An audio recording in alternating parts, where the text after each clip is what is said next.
Unit 7W1 பற்றி உங்களுக்கு தெரியுமா? இது வரலாற்றின் மிகவும் இருண்ட அத்தியாயங்களில் ஒன்று. இரண்டாம் உலகப் போரின் போது ஜப்பான் மஞ்சூரியாவில் ஒரு ரகசிய ஆய்வகத்தை நடத்தியது. அங்கே நடந்தது போர் அல்ல, அது சுத்தமான கொடுமை.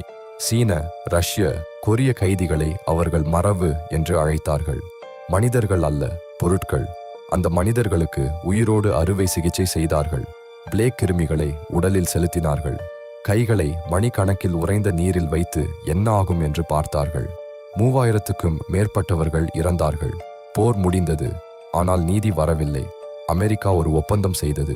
யூனிட் 7W1 தலைவர் ஷிரோயிஷியிடமிருந்த ஆராய்ச்சி தரவுகளை வாங்கிக் கொண்டு அவருக்கு முழு விலக்கு கொடுத்தது.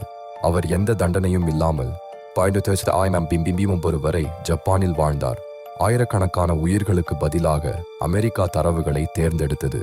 இந்த கொடூரத்தை உலகம் பல ஆண்டுகள் அறியவே இல்லை, ஏனென்றால் அரசாங்கங்கள் தங்களுக்கு வேண்டியதை மட்டுமே உலகுக்குச் சொல்கின்றன.